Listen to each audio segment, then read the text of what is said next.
Hello les amis, j'espère que vous me voyez bien, j'espère que vous m'entendez bien et surtout, j'espère que vous allez bien. Bon, manque de bol aujourd'hui, il fait pas beau, mais ça c'est pas grave. Comment structurer une journée type, quelle que soit la météo du coup, pour optimiser ta forme et ton énergie après 40 ans?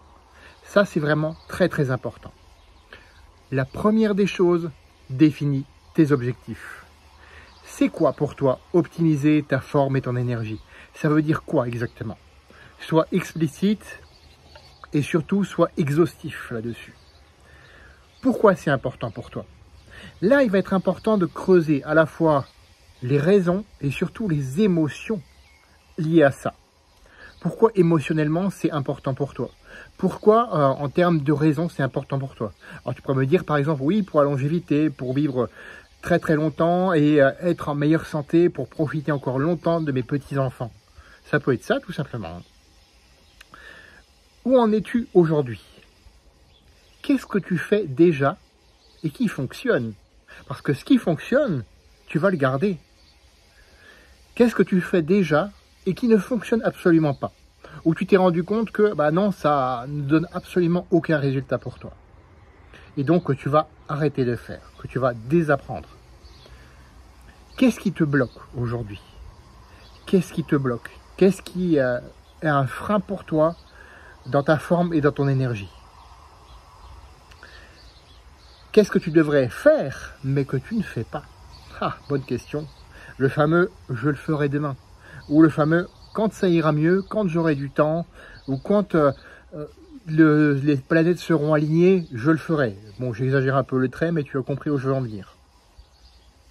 Ça, ce sont des questions à te poser avant de mettre en place ce que j'appelle une alimentation adéquate et cohérente, et une routine d'activité physique, sportive certes, mais aussi non sportive. Pour ça, je vais te donner mon exemple personnel par rapport à ça, et ce sera à toi d'adapter en fonction de qui tu es, de tes objectifs et de tes contraintes, parce que des contraintes, on en a tous. Par quoi je commence, tout simplement, c'est un réveil musculaire au poids du corps. Donc sans poids, je commence par du gainage qui soit statique, dynamique, et quelques pompes et un exercice de mobilité le matin. Voilà exactement comment je fais. Alors je ne donne pas toute ma routine, bien sûr, mais si tu veux la retrouver, il te suffit de me le demander. Ensuite, j'enchaîne avec un petit déjeuner salé et riche en protéines, plutôt que le sucre qui va faire un pic de glycémie comme ça et un crash comme ça. Ensuite, vient le moment où je vais au travail, ou alors que j'ai mon activité physique non sportive, c'est-à-dire que je m'occupe, que je fais en sorte de rester en mouvement pour le reste de la journée. Ensuite au déjeuner, c'est de nouveau des protéines, c'est vraiment la base, les protéines, plus des bonnes graisses, notamment huile d'olive, et des légumes. De bons légumes, notamment du chou qui est très bon, et qui me permet vraiment de me sentir à satiété, de tenir le reste de la journée. Ensuite, deuxième partie de travail ou d'activité physique non sportive. Et quand je rentre du travail, donc en règle générale, c'est une séance de mobilité. C'est-à-dire des exercices que m'a donné ma kiné quand j'avais ma sciatique et que je continue à faire aujourd'hui parce que je sens que ça me fait du bien. Ensuite, une collation tout simplement avec, encore une fois, tu l'auras deviné, des protéines, mais surtout aussi des légumes lacto-fermentés. Je me suis rendu compte que ça aussi, ça me faisait énormément de bien. Ensuite, j'enchaîne sur ma seconde activité professionnelle. Donc le fait d'aider les personnes comme toi à avoir une meilleure forme, une meilleure énergie et une meilleure santé pour durer plus longtemps, justement en étant mieux. Et ensuite, j'enchaîne sur une séance de musculation, donc cette fois-ci avec des poids ou des élastiques. Un peu plus tard, je fais une séance de cardio, plutôt du cardio de récup, et vient le repas du soir. Donc tu vois, il n'y a rien de sorcier là-dedans, il n'y a pas de hack ou de produit miracle, etc. là-dedans.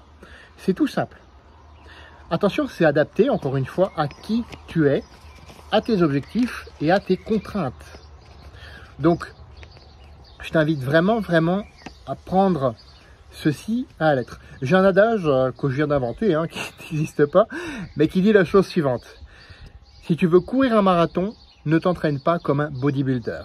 Et inversement, si tu veux bâtir du muscle, te construire un corps dont tu es fier, ne t'entraîne pas comme un marathonien. Il faut que tu trouves ton équilibre. Les deux, moi je dirais, sont importants, mais après c'est à toi de trouver ton équilibre. Et c'est pareil pour l'alimentation, hein. On pourrait transformer ça avec l'alimentation. Bref, si après avoir vu cette vidéo, tu te sens perdu, va en description, j'ai une solution qui pourrait bien te convenir ou pas. Fais de ta vie d'aventure mémorable qui te ressemble et on se retrouve la semaine prochaine pour une autre vidéo.